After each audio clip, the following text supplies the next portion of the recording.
యేసు అనుచరులు మినిస్ట్రీస్ ద్వారా ప్రసారమయ్యే కార్యక్రమం అవర్ ఆఫ్ హోప్. నిరీక్షణ సమయం కార్యక్రమానికి ప్రేమపూర్వకంగా ఆహ్వానం తెలియజేస్తున్నాం. పాస్టర్ జాన్ స్పర్జన్ గారి ఆత్మీయ పరిచర్య ఫలాలుగా మనం చూడవచ్చు. మన హృదయాలను సిద్ధపరుచుకొని నేటి నిరీక్షణ వర్తమానాన్ని విందాం. మన ఆదరణకర్త అయిన యేసు నామమున మీ అందరికీ శుభాశీస్సులు. ఎలా ఉన్నారు? బాగున్నారా? మన జీవితాల్లో క్రీస్తు శిలువ అనే కాడిని మనం మొయ్యాలి. అది మనం నేర్చుకోవాలి అనంటే క్రీస్తు దగ్గరికి వస్తే ఆయన ఈ భూలోకంలో ఉన్నప్పుడు ఏ విధంగా ఆయన యవన కాలంలో కాడి మోసి దేవుని కొరకు జీవించారు అని తెలుసుకోవాలి.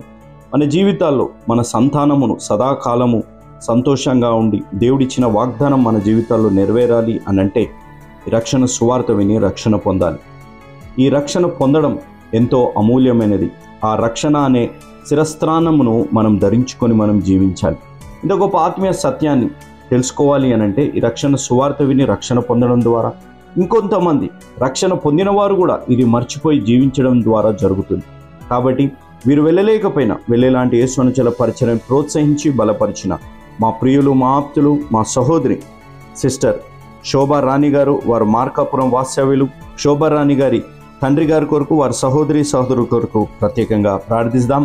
మహోన్నతుడా, జీవం కలిగిన మా దేవ, జీవాధిపతి, సర్వాధికారి అయిన దేవ, సార్వభౌముడైన దేవుడివి తండ్రి, ఎంతైనా నమ్మదగిన గొప్ప దేవుడుగా ఉన్నందుకు మీకు ఎంతో వందనాలు, కృతజ్ఞతలు చెల్లించుకుంటున్నాం. సహోదరి శోభా రాణి గారు మార్కాపురం నుంచి ఆ బిడ్డని, వారి తండ్రి గారు ప్రకాష్ రావు గారు 86 సంవత్సరాలు రిటైర్డ్ టీచర్, ఆ బిడ్డ ఆరోగ్యం కొరకై, శోభారాణి గారి ఉద్యోగం కొరకై, మరో సహోదరి ప్రశాంతి గారి ఉద్యోగం కొరకై, వారి సహోదరులు రవి ప్రకాష్ గారి ఆరోగ్యం కొరకై, జోసెఫ్ జ్యోతిరాజు గారి కొరకై, డానియల్ ప్రభాకర్ గారి కొరకై, సుందర్ రాజు గారి కొరకై, రవి ప్రకాష్ గారి కొరకై, ప్రవీణ్ కుమార్ గారి కొరకై ప్రత్యేకంగా ప్రార్థించమన్నారు. అదేవిధంగా లేట్ డేవిడ్ లివింగ్స్టన్ గారి కుటుంబం కొరకు కూడా ప్రత్యేకంగా ప్రార్థించమన్నారు. తండ్రి, ఈ కుటుంబం చేసిన సహాయాన్ని బట్టి దేవుడి కుటుంబాన్ని నిండుగా మెండుగా దీవించి ఆశీర్వదించునుగాక. తండ్రి, వీరి జీవితాన్ని సాక్ష్యంగా ఉంచి అనేకుల్ని ఆత్మీయ బిడ్డలుగా తయారు చేస్తున్నందుకు దేవుడి కుటుంబాలని నిండుగా మెండుగా దీవించునుగాక. దేవుడి కుటుంబానికి ఇస్తున్న వాగ్దానం ఆదికాండం 13వ అధ్యాయం 15వ వచనం నుంచి, ఈ దేశమంతటిని నీకును నీ సంతానమునకు సదాకాలము ఇచ్చేదను. ఈ వాగ్దానం వీరి జీవితాల్లో నెరవేర్చి ఈ వాక్యం విని రక్షణ పొందాలని తీర్మానం తీసుకున్న ప్రతి బిడ్డ, ఈ వాక్యం వింటున్న ప్రతి బిడ్డ జీవితంలో ఈ వాగ్దానం నెరవేరబడునుగాక. ఈ వాగ్దానం నెరవేరాలి అనంటే ఈ ఆజ్ఞానుసారంగా ప్రతి బిడ్డ జీవించులాగున మీరు నడిపించమని బ్రతిమలాడుతున్నాం. మత్తయి సువార్త 11వ అధ్యాయం 29వ వచన పరంగా, నా కాడి ఎత్తుకొని నా యొద్ద నేర్చుకొనిడి. ఈ ఆజ్ఞానుసారంగా ప్రతి బిడ్డ జీవించులాగున నడిపించమని మేము వేడుకుంటున్నాము తండ్రి. ప్రాముఖ్యంగా శోభారాణి గారు, వారి తండ్రి గారు, వారి సహోదరులను దేవుడు నిండుగా మెండుగా దీవించి ఈ వాగ్దానం వారి జీవితాల్లో నెరవేర్చమని, వారి జీవితాల్లో ఉన్న ప్రతి హృదయవాంఛను నెరవేర్చి దీవించమని, వారు చేసిన సహాయాన్ని బట్టి ఒక్కాత్మైన రక్షణ పొందే విధంగా నడిపించమని యేసు నామం అడిగి వేడుకుంటున్నాం తండ్రి. ఆమేన్.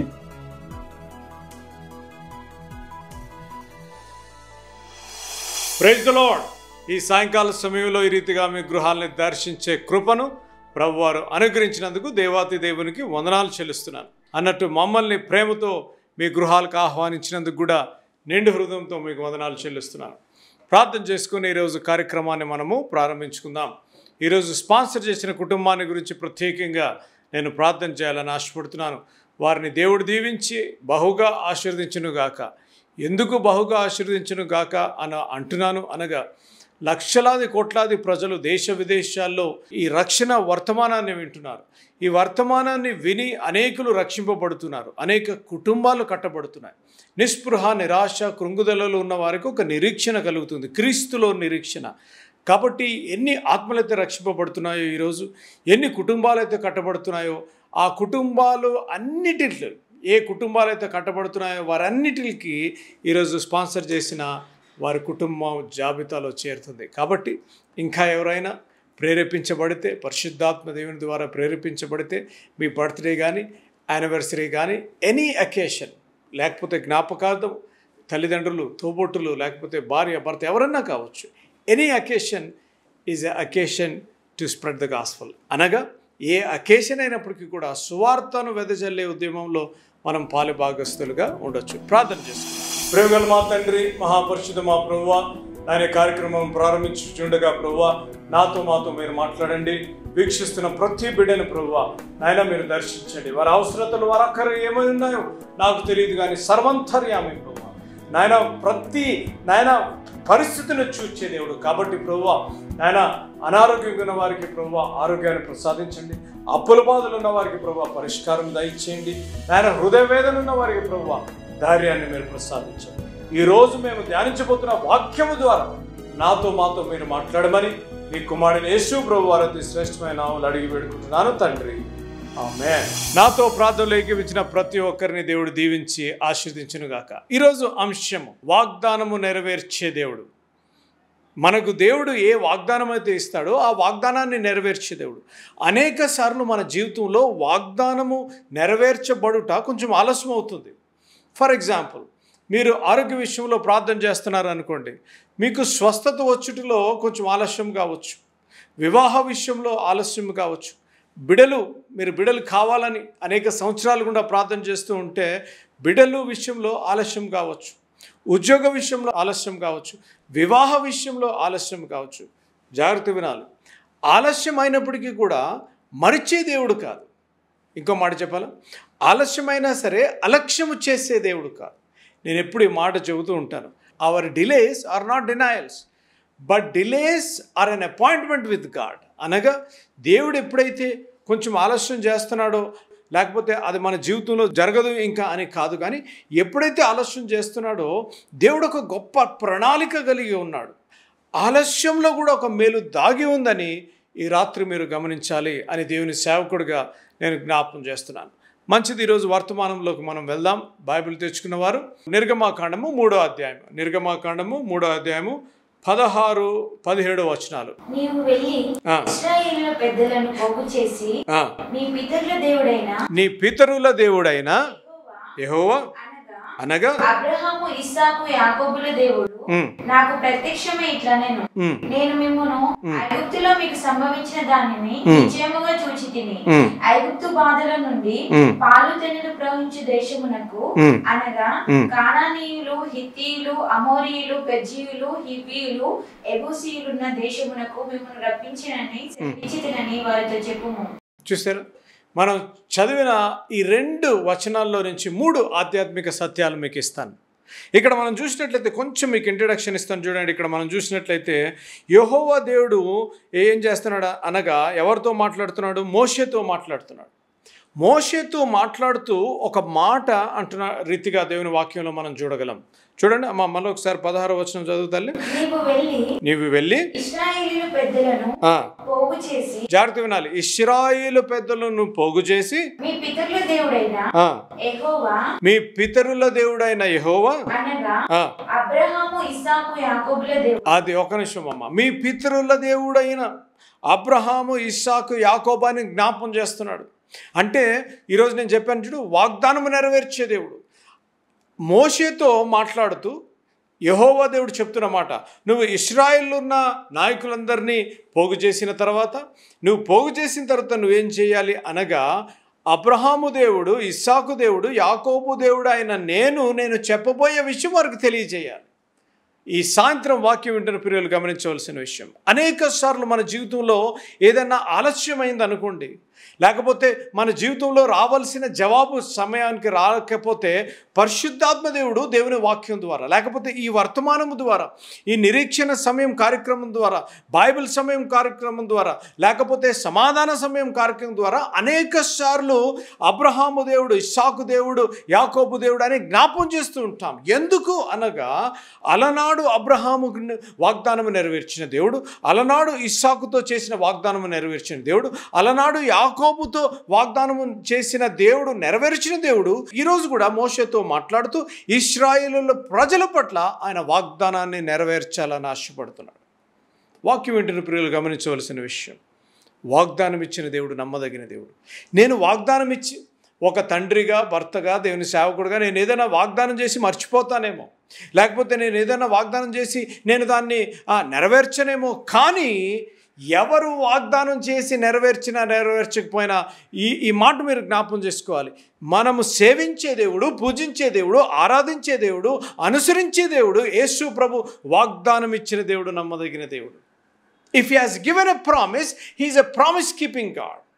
He's not a man to lie. అనగా ఆయన నరపుత్రుడు కాదు, అబద్ధమాడుటకు ఆయన మానవుడు కాదు, అబద్ధమాడుటకు అని దేవుని వాక్యంలో ఎంతో క్లియర్గా ఉంది. He's not a man to lie. ఈరోజు వాక్యం వింటున్న ప్రియులు గమనించవలసిన విషయం, అబ్రహాము దేవుడు, ఇస్సాకు దేవుడు, యాకోబు దేవుడు అని అంటూ అమ్మా నాకు ప్రత్యక్షమై ఇట్లా నేను మిమ్మును ఐగుప్తులో మీకు సంభవించిన దానిని నిశ్చయముగా చూచితిని. అది చూసారా? చూడండి, ఇక్కడ కొన్ని రెఫరెన్స్ చూపిస్తాను అమ్మా. ఆది కాండము 12వ అధ్యాయము మొదటి 3 వచనాలు. ఆది కాండము 12వ అధ్యాయం మొదటి 3 వచనాలు. మోషేతో వాగ్దానం చేశాడు. చూడండి, మోషేకు అబ్రహాముతో చేసిన వాగ్దానాన్ని జ్ఞాపకం చేస్తున్నాడు. నేను చెప్పాను కదా, ఇక్కడ 3: అబ్రహాము దేవుడు, ఇస్సాకు దేవుడు, యాకోబు దేవుడు. సో అబ్రహాముతో చేసిన వాగ్దానాన్ని ఆది కాండములో మనం చూడవచ్చు. చూడండి, ఆది కాండము 12వ అధ్యాయం మొదటి 3 వచనాలు. యెహోవా నీవు లేచి దేశము నుండి నీ బంధువుల యొద్ద నుండి నీ తండ్రి ఇంటి నుండి బయలుదేరి అది నేను నీకు చూపించు. యెహోవా దేవుడు అబ్రహాముతో మాట్లాడుతున్నాడు. నేను చూపించు దేశమునకు వెళ్ళుము, నేను గొప్ప జనముగా చేసేదను. దేవుని నామానికి స్తోత్రం కలుగును గాక. ఈ రాత్రి దేవుడు మరొకసారి మోషేతో జ్ఞాపకం చేస్తున్నాడు. అందుకనే ఈ వచనంలో నేను చెప్పాను, అబ్రహాము దేవుడు, ఇస్సాకు దేవుడు, యాకోబు దేవుడు అని అంటే ఎందుకు అనగా కొంతమందికి రెఫరెన్స్ ఇచ్చితే ఇంకా కొంచెం ఆధ్యాత్మికంగా బలపరచబడవలసింది. చూడండి, అబ్రహాము చేసిన వాగ్దానము నెంబర్ 1. నెంబర్ 2, రెండవదిగా మనం చూసినట్లయితే ఇస్సాకు చేసిన వాగ్దానం. అదే ఆది కాండము 26వ అధ్యాయంలో 2 నుంచి 5 వచనాల వరకు. అక్కడ యెహోవా అతనికి ప్రత్యక్షమై, నువ్వు ఐగుప్తులోనికి వెళ్ళక నేను నీతో ఈ దేశమందు అదే ఇస్సాకుతో పలుకుతున్న మాట, నేను నీకు తోడయుండి నిన్ను ఆశీర్వదించేదను, నీకును నీకు సంతానమునకును ఇచ్చి నీ తండ్రి అయిన అబ్రహాము, జాగ్రత్త వినాలి, అబ్రహాము నీ తండ్రి అయిన అబ్రహాముతో ఇచ్చిన వాగ్దానము మోషేతో జ్ఞాపకం చేశాడు. ఇక్కడ ఇస్సాకుతో మాట్లాడుతూ ఇస్సాకును కూడా బలపరుస్తున్నాడు. ఆమా చదువు. ఆమా నీ తండ్రి అయిన అబ్రహాముతో చేసిన ప్రమాణము నెరవేర్చి ఆకాశ నక్షత్రము వలె నీ సంతానమును అది ఈ దేశములన్నీ అది చూసారా? దేవుని వాగ్దానము నెంబర్ 1, అబ్రహాము దేవుడు. మోషేతో మాట్లాడుతూ ఏమంటే అబ్రహాము దేవుడు అంటే ఆది కాండంలో మనం చూసాం అబ్రహాముతో చేసిన వాగ్దానం. ఇస్సాకు దేవుడు అంటే ఇస్సాకుతో ఈ రీతిగా వాగ్దానం చేసాడో మనం చూసాం. 3వదిగా చూపించి మనం ముందుకెళ్దాం. చూడండి, అదే ఆది కాండము 28వ అధ్యాయము. ఆది కాండము 28వ అధ్యాయము 11, 14, 15 వచనాలు. యాకోబుతో వాగ్దానం చేస్తున్నాడు. అబ్రహాముతో వాగ్దానం చేసిన దేవుడు, ఇస్సాకుతో వాగ్దానం చేసిన దేవుడు, అబ్రహాముతో వాగ్దానం చేసిన దేవుడు నెరవేర్చాడు. ఇస్సాకుతో వాగ్దానం చేసిన దేవుడు ఆ వాగ్దానాన్ని నెరవేర్చాడు. ఇప్పుడు యాకోబు ఎందుకు అబ్రహాము దేవుడు, ఇస్సాకు దేవుడు, యాకోబు దేవుడు అని అంటున్నాడు అనగా వాగ్దానము నెరవేర్చే దేవుడు. చూడండి, యాకోబుతో చేసిన వాగ్దానం ఆది కాండము 28వ అధ్యాయము 13, 14, 15 వచనాలు. మరియు యెహోవా దానికి పైగా నిలిచి నేను నీ తండ్రి అయిన అబ్రహాము దేవుడను ఇస్సాకు దేవుడైన యెహోవాను నీవు పండుకొని ఉన్న ఈ భూమిని నీకు నీ సంతానమునకు ఇచ్చేదను. నీ సంతానము భూమి మీద లెక్కకు ఇసుక రేణువులు వలె నగును. నీవు పడమటి తట్టున, తూర్పు తట్టును, ఉత్తరపు తట్టును, దక్షిణపు తట్టును వ్యాపించెదవు. భూమి యొక్క వంశములన్నీ నీ మూలముగాను నీ సంతానము మూలముగాను ఆశీర్వదింపబడును. అది చూసారా అమ్మా? తమ్ముడు ప్రీచలు మన మాట వింటున్నారు కదా, జాగ్రత్తగా. అబ్రహాము దేవుడు, ఇస్సాకు దేవుడు, యాకోబు దేవుడు అనలో ఉన్న ఆధ్యాత్మిక సత్యాన్ని ఈ వచనాలు రెఫరెన్స్ ద్వారా మీకు జ్ఞాపకం చేశాను. ఇప్పుడు మళ్ళా మనము మూల వాక్యానికి మనం వెళ్దాం. అబ్రహాముతో చేసిన వాగ్దానం నెరవేర్చబడింది. ఇస్సాకుతో చేసిన వాగ్దానం నెరవేర్చబడింది, యాకోబుతో చేసిన వాగ్దానం కూడా నెరవేర్చబడింది. అందుకనే దేవుడు అంటున్నాడు, అబ్రహాము దేవుడును, ఇస్సాకు దేవుడును, యాకోబు దేవుడు. అర్థమైంది కదా? అయిపోయింది. నెంబర్ 1 అమ్మ, నిర్గమాకాండము 3:16 అక్కడ జనులందరినీ, అక్కడ ఉన్న వారిని పిలిచి వారితో యెహోవా దేవుడు ఈ రీతిగా అన్నాడు, మీ పితరులు దేవుడైన అబ్రహాము దేవుడు, ఇస్సాకు దేవుడును, యాకోబు దేవుడు అని అంటూ నీవు వెళ్ళి పోగు చేసి పితరుల దేవుడైన యెహోవా అనగా అబ్రహాము ఇస్సాకు యాకోబుల దేవుడు నాకు ప్రత్యక్షమై ఇట్లనెను. అది ఒక నిమిషం అమ్మ. నాకు ప్రత్యక్షమై ఇట్లనే ఒక మాట. అక్కడ నేను ఇంకొక అద్భుత ఆధ్యాత్మిక సత్యం మీతో చెప్తాను. అక్కడ నేను ప్రత్యక్షమై నేను చెప్పాను అనగా అక్కడ మండుతున్న పొద, ద బర్నింగ్ బుష్ అని అంటాం. బర్నింగ్ బుష్ దగ్గర యెహోవా దేవుడు ప్రత్యక్షమయ్యాడు. మోషేతో ముఖాముఖిగా మాట్లాడి, ఒక స్నేహితుడు ఏ రీతిగా ఇంకొక స్నేహితుడితో మాట్లాడతాడో ఆ రీతిగా యెహోవా దేవుడు అక్కడ మండుచున్న ఆ పొద దగ్గర మాట్లాడిన రీతిగా దేవుని వాక్యంలో మనం చూడగలం. ఇక్కడ అది జ్ఞాపం చేస్తున్నాడు. అనగా దేవుడు మాట్లాడే దేవుడు. నెంబర్ 1 ఆయన మాట్లాడే దేవుడు, నీతో మాట్లాడే దేవుడు, ఈ వర్తమానం ద్వారా నీతో మాట్లాడే దేవుడు, దేవుని వాక్యము ద్వారా నీతో మాట్లాడే దేవుడు. ఇప్పుడు నా ప్రోగ్రాం అయిపోయిన వెంటనే జయపాల్ అంకుల్ గారి ప్రోగ్రాం వస్తుంది, ఆ ప్రోగ్రాం ద్వారా మాట్లాడే దేవుడు. ఈ రోజంతా నువ్వు వర్తమానాలు వింటున్నావేమో, వర్తమానాల ద్వారా మాట్లాడే దేవుడు. అనేక సార్లు అందుకనే మనం ఏం వింటున్నామో గ్రహించాలి. వినుట వలన విశ్వాసము కలుగును. ఆయన మాట్లాడుచుండగా నువ్వు వినగలుగుతున్నావా? ఆయన మాట్లాడుచుండగా నువ్వు అర్థం చేసుకోగలుగుతున్నావా? దేవుని వాక్యాన్ని వినగలుగుతున్నావా? దేవుని వాక్యాన్ని నువ్వు అర్థం చేసుకోగలుగుతున్నావా?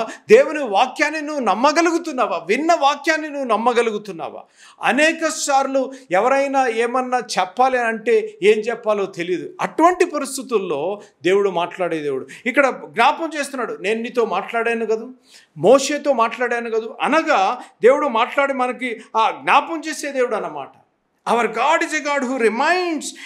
God told Moses to tell the people what he saw. అనగా ప్రజలకు నువ్వేం చూసావో చెప్పు మోషే అని దేవుడు వారితో చెప్పిన రీతిగా దేవుని వాక్యంలో మనం చూడగలం. Not only seeing what he heard, అనగా చూస్తమే కాకుండా ఆ మండుతున్న పొద ఆరిపోకుండా మండుతున్న పొగను ఏ రీతిగా చూశాడో, ఏమి విన్నాడో చెప్పమంటున్నాడు కదా. అనేక సార్లు మనం వింటాం, దేవుని వాక్యాన్ని వింటాం, అద్భుతాలు మనం చూస్తాం, కానీ ఇంకా మనకు అపనమ్మకంతో జీవిస్తున్నామేమో. కొంచెం ఆలస్యమైతే సనుక్కుంటూ గొనుక్కుంటూ, కొంతమంది సనుక్కుంటూ గొనుక్కుంటూ ఉంటారు. కొంచెం ఆలస్యమై కొంచెం ఇరుకులు ఇబ్బందులు అయితే అనేక సార్లు అనేకులు నాకు తెలుసు, దేవుని విశ్వాసంలో దిగజారిపోయిన వారిని కూడా నాకు తెలుసు. ప్రభువారు ఈరోజు ఈ వర్తమానం ద్వారా అడుగుతున్నారు, నువ్వు వింటున్నావు, నువ్వు చూస్తున్నావు, అద్భుతాలు చూస్తున్నావు, నీ సంఘంలో, నీ కుటుంబంలో, నిజ జీవితంలో అద్భుతాలు చూస్తున్నావు. ఇంకో మాట చెప్పాలంటే యేసు అనుచరులు కార్యాలయంలో జరుగుతున్న శనివారం ఉపవాస ప్రార్థనలో అద్భుతాలు జరుగుతున్నాయి. అనేక చెల్లెండ్రు గురించి నేను ప్రార్థన చేశాను, నేను పేరు చెప్పను కానీ అనేక చెల్లెండ్రు గురించి ప్రార్థన చేశాను. గర్భఫలాన్ని గురించి ప్రార్థన చేయగా దేవుడు అద్భుత కార్యాలు చేశాడు. లాస్ట్ వీక్ ఒక చెల్లి ఫోన్ చేసి చెప్తుంది, అన్న 5 సంవత్సరాలుగా మేము ప్రార్థన చేస్తూ వచ్చాం, మీతో ఏకీవించి ప్రార్థన చేశాం, దేవుడు అద్భుత కార్యాన్ని చేశాడు. నేను చెప్పాను, అమ్మ నేను ప్రార్థన చేస్తున్నాను. ఏమని ప్రార్థన చేస్తున్నాను అనగా, వాగ్దానం ఇచ్చిన దేవుడు నమ్మదగిన దేవుడు. God will open your womb. నీ గర్భాన్ని దేవుడు తెరుస్తాడు. నేను నీకు ఇవ్వబోయే గర్భఫలాన్ని ఎత్తుకొని నేను ప్రార్థన చేస్తానని చెప్తే ఆ చెల్లి కన్నీరుతో ఫోన్ చేసింది, అన్న దేవుడు ప్రార్థన ఆలకించాడు. ప్రార్థన ఆలకించే దేవుడు, ప్రార్థన ఆలకించే దేవుడు. మోషేతో చెప్తున్నాడు, నువ్వేం చెప్పాలి ప్రజలకు అనగా, నువ్వేం చూసావో, నువ్వేం విన్నావో, ఆరిపోకుండా మండుతున్న పొద దగ్గర నువ్వేం విన్నావో, ఏం చూసావో నువ్వు చెప్పాలి అని చెప్పాడు. చెప్పిన తర్వాత ఇక్కడ పలుకుతున్న మాట నెంబర్ 1 అమ్మ చదువుతల్లి 16th verse అమ్మ 16-17. నీవు వెళ్ళి ఇశ్రాయేలు పెద్దలను పోగు చేసి మీ పితరుల దేవుడైన యెహోవా అనగా అబ్రహాము ఇస్సాకు యాకోబుల దేవుడు నాకు ప్రత్యక్షమై ఇట్లనెను, నేను మిమ్మును ఐగుప్తులో మీకు సంభవించి దానిని నిశ్చయముగా చూచితిని. నెంబర్ 1 ఐగుప్తులో మీకు సంభవించిన దానిని నిశ్చయముగా చూచి. నెంబర్ 1 నేను చూచే దేవుడను, నేను చూచే దేవుడు. ఇంగ్లీష్లో ఈ రీతిగా ఉంది, you can be sure that I'm watching over you and have seen what is happening to in Egypt. అనగా ఐగుప్తులో మీకేం జరిగిందో, ఐగుప్తులో ఏ రీతిగా మీరు బాధపడ్డారో, ఐగుప్తులో ఏ రీతిగా బానిసలుగా మీరు ఉన్నారో, ఐగుప్తులో ఎటువంటి గుండె వేదన లేకపోతే ఆయాసము లేకపోతే మీ మనస్తత్వం మానసిక శోభ ఏదన్నా అనండి, ఐగుప్తులో మీరు ఏ రీతిగా శ్రమ గుండా వెళ్ళారో, బానిసలుగా ఉండి మీరు ఏ రీతిగా శ్రమకు వెళ్ళారో నేను చూచాను. అనగా మనము సేవించే దేవుడు, చూచే దేవుడు.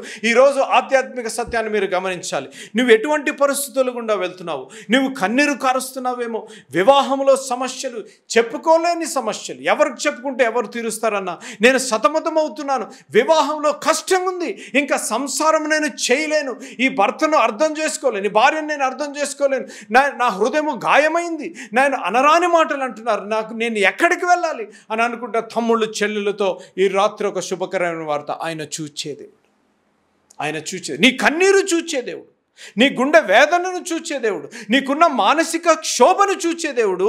ఈ రాత్రి ఆధ్యాత్మిక అన్నగా దేవుని సేవకుడుగా చెప్తున్న మాట, నువ్వు ప్రజల దగ్గరికి వెళ్ళి వాళ్ళ ఇళ్ళకి నీ వివాహంలో ఉన్న సమస్యలు చెప్తుంటానికి బదులుగా దేవుని పాద సన్నిధి దగ్గర మొరపెట్టి దేవుని పాద సన్నిధి దగ్గర నువ్వు గడిపావనుకో సమస్య తీరుతుంది. కానీ నువ్వు ఎప్పుడైతే నీ వివాహంలో విషయాలు బయటకు తీసుకెళ్ళి ఇరుగు పొరుగు వారికి, కుటుంబ సభ్యులకి, తల్లిదండ్రులకు, తోబుట్లకి చెప్పావంటే హేళనకు పాలవుతావు, కానీ నీ సమస్య తీరదు.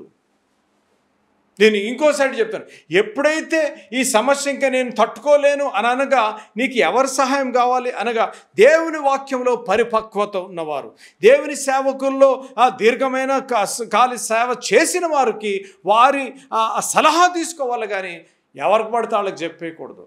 కొంతమంది ఎలాగంటే ఎప్పుడు ఇంట్లో గుట్ట అంటే తీసుకెళ్ళి బయట బజార్ను పడేస్తారంట కాదు. కొంతమంది అంటే సింపతి అన్నమాట. భర్తలు భార్యలు కూడా, భార్య ఏం చేస్తుంది, భర్త మీద ఉన్న గొడవలన్నీ తీసుకెళ్ళి బజార్ను పెట్టేస్తుంది. అయ్యో ఈ చెల్లికి ఇలాగైపోయింది, అయ్యో ఈ అక్కకి ఇలాగైపోయింది, అయ్యో పాపం అంటారని. తమ్ముడు, ప్రియ బ్రదర్ జాగ్రత్త విన్నారు, వీళ్ళు వెళ్ళి భార్య గురించో ఆఫీస్లో చెప్పేస్తారు, కుటుంబాల్లో చెప్పేస్తారు, సంఘాల్లో చెప్పేస్తారు. ఏమనుకోవాలని, అయ్యో బాబోయ్ ఈ తమ్ముడు ఈ బ్రదర్ ఎంత బాధగుండా వెళ్ళిపోతున్నాడు, అయ్యో పాపం ఏదో ఒక రోజు 2 రోజులు ఉంటుంది, తర్వాత నువ్వు వస్తూ ఉంటే మాట్లాడుతూ ఉంటారు అన్నమాట. హేళన చేసి జాగ్రత్త సుమ. ఎవరికి చెప్పాలో తెలుసా? మొట్టమొదటిగా దేవుని దగ్గర చెప్పాలి. ఎందుకు అనగా ఆయన చూచే దేవుడు, నీ హృదయ వేదనను ఆవేదన చూచే దేవుడు.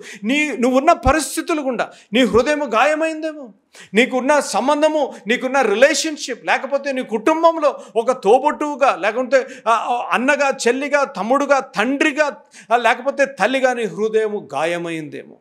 అది ఇంట్లో ఉన్నవారు గురించే గాయమైందేమో కాదు. మనం బయటికి ఎక్కడికో వెళ్ళవసరం లేదు, మనల్ని ఎవరినో గాయపరచాల్సిన లేదు. ఈ మధ్యలో నాకు వచ్చే ఫోన్ కాల్స్లో 90% ఫోన్ కాల్స్ ఇంట్లో వాళ్ళు పెట్టే వేదన, తల్లిదండ్రుల మధ్య గొడవలు, భార్యాభర్తల మధ్య గొడవలు, తోబుట్టుల మధ్య గొడవలు, మనశ్శాంతి లేని జీవితము, శాంతి సమాధానం లేని జీవితము.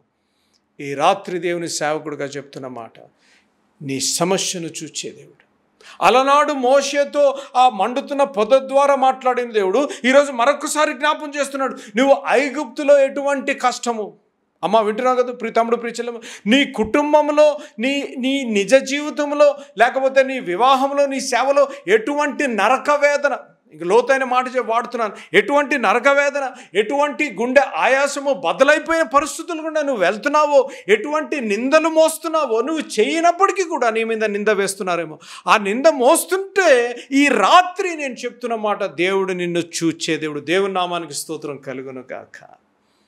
ఆయన చూచే దేవుడు. నెంబర్ 1, ఈ రాత్రి నువ్వు గమనించవలసిన విషయం, ధైర్యం తెచ్చుకోవలసిన విషయం, ఆయన చూచే దేవుడు. ఆయన చూచే దేవుడు కాకుండా ఆయన నీ పరిస్థితులను చూచి అద్భుతకర, సరేలే స్పర్జన్ నువ్వు చాలా బాధగుండి వెళ్తున్నాడు, కన్నీరు గుండి వెళ్తున్నాడు, పర్లేదులే అనే దేవుడు కాదు. మన దేవుడు ఏంటి అనగా ఆయన పేరు శాంతి ప్రదాత, సమాధానకర్త. మన దేవుడు ఎవరు అనగా అద్భుతాలు చేసే దేవుడు. మన దేవుడు ఎవరు అనగా ఆయన స్వస్థపరిచే యెహోవా. మన దేవుడు ఎవరు? ఆయన యెహోవా Rapha, Jehovah Jireh, Jehovah Shalom ఆయన పేరు. ఎటువంటి పరిస్థితుల్లో ఉన్నప్పటికీ కూడా నిన్ను దర్శించే దేవుడు. ఈ రాత్రి ఉన్న పాటలో ఉన్న చోటున నువ్వు వచ్చి, ప్రభువా నువ్వు చూచే దేవుడు నాయన, ఐగుప్తుల్లో అలనాడు ఇశ్రాయేలును చూచిన దేవుడు నా పరిస్థితి కూడా చూడు ప్రభువా అని నువ్వు అడిగినట్లయితే ఈ రాత్రి నీ గృహాన్ని దర్శించాలని ఆశపడుతున్నాను. గృహాన్ని దర్శించుటే కాకుండా నీ పరిస్థితులను చూచే దేవుడు నీకు ఒక పరిష్కారం ఇవ్వాలని ఆశపడుతున్నాడు. అట్టి కృప పరిశుద్ధాత్మ దేవుడు వీక్షిస్తున్న ప్రతి బిడ్డకి అనుగ్రహించునుగాక. రండి ప్రార్థన చేసుకుందాం. ప్రార్థన చేసుకుని అడుగుదాం, ప్రభువా నా పరిస్థితులను చూచే దేవుడు నాయన, ఆలస్యమైంది నాయన. ప్రభువా నేను వింటున్నాను, నేను చూచాను, కానీ నమ్మలేకపోతున్నాను. ఈరోజు మరొక్కసారి ఈ కార్యక్రమం ద్వారా నాతో మాట్లాడినందుకు నీకు వందనాలు ప్రభువా. నా హృదయాన్ని చూచే దేవుడు, నా మనస్సును చూచే దేవుడు, నా పరిస్థితులను చూచే దేవుడు, ఇదిగో నాయన మరొక్కసారి నేను నమ్మాలని ఆశపడుతున్నాను నాయన. నాకు పరిష్కారము, మనశ్శాంతి, శాంతి, సమాధానం దయచేయి ప్రభు అంటే శాంతి సమాధానాన్ని ఇవ్వాలని ఆశపడుతున్నాను. రండి ప్రార్థన చేస్తాను. ప్రేమగల మా తండ్రి, మహాపరిశుద్ధ మా ప్రభువా, నాయన ఈరోజు ఆయన మాతో మాట్లాడినందుకు నీకు వందనాలు, స్తోత్రాలు. నువ్వు చూచే దేవుడు, నువ్వు మాట్లాడే దేవుడు ప్రభువా. అలనాడు నాయన నువ్వు మోషేతో ఏ రీతిగా మాట్లాడావు, మండుతున్న పొద ద్వారా ప్రభువా నువ్వు మాట్లాడేవు ప్రభువా. మాట్లాడితే మోషే విన్నాడు ప్రభువా. మేము వాక్యం వింటున్నాము, వినగలిగిన చెవులు, గ్రహించే మనస్సు మీరు మాకు దయచేయమని అడుగుతున్నాను. మా పరిస్థితులను చూచే దేవుడు అని నీకు వందనాలు, స్తోత్రాలు చెల్లిస్తున్నాను ప్రభువా. మా కన్నీరు చూచే దేవుడు నాయన, మా హృదయ వేదను చూచే దేవుడు ప్రభువా, నా స్థితిగతులను చూచే దేవుడు, అర్థం చేసుకునే దేవుడు అని నిండు హృదయంతో వందనాలు చెల్లిస్తున్నాను. ఎంతమంది అయితే ప్రభువా నువ్వు చూచే దేవుడు, నువ్వు మాట్లాడే దేవుడు అని నమ్ముతున్నారు, వారికి పరిష్కారము అనుగ్రహించబడును గాక అని ప్రార్థన చేస్తూ దీవించి ఆశీర్వదించమని యేసు నామమున అడిగి వేడుకుంటున్నాను తండ్రి, ఆమేన్. మన తండ్రి అయిన ప్రేమేశ్వర ప్రభు కృప, త్రియేక దేవుని శక్తివంతమైన సహవాసము వీక్షిస్తున్న ప్రతి బిడ్డతో చూచే దేవుడు, మాట్లాడే దేవుడు అనే విశ్వాసము ఇప్పుడు ఎల్లప్పుడు సదాకాలము అనుగ్రహించబడును గాక, ఆమేన్. Praise the lord. దేవుడి నామానికి మహిమ కలుగును గాక. ఎలా ఉన్నారు? బాగున్నారా? సేవ ఈరోజు సేవ బహుగా విస్తరిస్తూ ఉన్నాయి కదా. ఏ ప్రాంతంలో చూసినా, ఏ వీధిలో చూసినా, ఎవరొకరు ఏ కుటుంబంలో అయినా ఎవరొకరు సేవకులుగా ఉంటున్నారు, బలమైన విశ్వాసులుగా ఉంటున్నారు. కాబట్టి యేసు అనుచరుల పరిచర్యగా ఇలా మీరు సేవ చేయాలని ఆశ కలిగిన వారు, మీరు సేవ చేయాలని ఎంతో ఆశగా ఉంది కానీ సేవ చేయలేని పరిస్థితుల్లో ఉన్నవారు, మీకు కానీ సేవ చేయాలని ఆశ ఉంటే యేసు అనుచరుల పరిచర్య ఎంతో బహుబలంగా విస్తరిస్తూ వస్తుంది. కాబట్టి సేవ చేయాలని ఆశ ఉంది, మేము ప్రాంతంలో ఉన్నవారము, మేము ఏ విధంగా సేవ చేయాలి, ఏ విధంగా అక్కడ మేము సేవలో పాల్గొనాలని వివరాలు తెలుసుకోవాలంటే ఈ కింద ఉన్న ఫోన్ నెంబర్లకు మీరు ఫోన్ చేయండి. మీకు దేవుడి చిత్తమైతే మాతో పాటు కలిసి మీరు సేవ చేసే అవకాశం ఉంది. యేసు అనుచరులనే పరిచర్యలో సేవ చేసే అవకాశం ఉంది. మీరు ఏ ప్రాంతవాసులు, మీరు ఎప్పుడు రక్షణ పొందారు, ఏ విధంగా సేవలో మీరు ముందుకు వెళ్ళాలనే దర్శనాన్ని దేవుడు కలిగించారు అనేది మీరు మాకు తెలియజేయండి. మీ కొరకు ప్రార్థనాపూర్వకంగా ఏ ప్రాంతంలో మీరు సేవ చేయాలి అనేది మీకు వివరణ ఇవ్వడం జరుగుతుంది. కాబట్టి సేవ చేయాలని ఆశగా ఉంది, సేవ చేస్తున్న కొంచెం బలహీనంగా ఉన్నారు, విస్తరించట్లేదు సేవ అనే ఆలోచనలో ఉంటే యేసు అనుచరుల పరిచర్యలో పాలుభాగస్తులుగా ఉండి మాతో పాటు చెయ్యి కలపండి. సర్వలోకానికి చెప్దాం, యేసు మార్చేది జీవితాలు, మతాలు కాదు అనేది. కాబట్టి ఈ వివరాలు మాకు తెలియజేయండి, మిమ్మల్ని సంప్రదిస్తాం, కలిసి పరిచర్య చేస్తాం. దేవుడు మిమ్మల్ని దీవించి ఆశీర్వదించును గాక, ఆమేన్. Praise the lord. ఈ సాయంకాల సమయంలో ప్రత్యేకంగా ఒక మనవి చేయాలని ఆశపడుతున్నాను. మరి టీవీ కార్యక్రమాలు ఎందుకు ప్రారంభించారు అనే ఆ విజన్ నాన్నగారి మాటల ద్వారా మనం విందాం. ఈ కార్యక్రమాన్ని నిర్వహించడానికి నేను ఎంతో ధైర్యం చేశాను అనే విషయాన్ని జ్ఞాపకం చేస్తున్నాను. డబ్బుండి కార్యక్రమాన్ని ప్రారంభించలేదు, నన్ను రక్షించి ఇంతవరకు పిలిచిన ప్రభు ఉన్నారు అని, తదుపరి విశ్వాసులైన మీరు ఉన్నారు అనే ధైర్యంతో ఈ కార్యక్రమాన్ని కొనసాగిస్తున్నాం. విన్నారు కదా, నాన్నగారు దేవుని మీద ఆధారపడుతూ దేవుడు ఉన్నారని, తర్వాత ప్రోత్సహించి ప్రేమించే మీరు ఉన్నారని నాన్నగారు ఈ టీవీ కార్యక్రమం ప్రారంభించారు. మరి నాన్నగారు లేరు కదా అని టీవీ కార్యక్రమాలు ఆగిపోకుండా కొనసాగించాలని, నాన్నగారు హృదయాభిలాష ఆత్మల రక్షణ, నశించు ఆత్మల పట్ల భారము, కుటుంబాలు కట్టబడాలని, ఆత్మలు రక్షింపబడాలని నాన్నగారు హృదయాభిలాష. దేవుని హృదయాభిలాష కూడా అదే ఉద్యమంలో యేసు అనుచరులుగా మరి నేను తమ్ముడు బాక్సింగ్ ముందుకు కొనసాగాలని ఆశపడుతున్నాము. 40 సంవత్సరాలు పైగా నాన్నగారితో మీరు తోడున్నారు, నాన్నగారిని ప్రోత్సహించారు, ఇంత సేవ చేయగలిగారు అనగా దేవుని కృప, తర్వాత మీరు చేసిన సహకారము, మీరు చేసిన ప్రార్థనలు, అదే సహకారము అదే ప్రార్థన మరి నాతో పాటు బాక్సింగ్తో పాటు కూడా ఉంటుందని నేను ఆశిస్తున్నాను. మరి ఈ టీవీ కార్యక్రమాలు ఆగకుండా సాగాలి అనగా మీ ప్రార్థన సహకారము, మరి మీ ఆర్థిక సహకారము ఎంతైనా అవసరము. మరి మీ చేతులు మాతో పాటు కలపండి. మీ గురించి నిత్యము ప్రార్థించి నశించు ఆత్మల పట్ల మా ఆఖరి శ్వాస వరకు, నేను భక్తి ఆఖరి శ్వాస వరకు మేము పనిచేస్తాము అని నేను తెలియజేస్తున్నాను. కాబట్టి మరొకసారి దేవుడు మిమ్మల్ని దీవించి ఆశీర్వదించును గాక. May God bless you.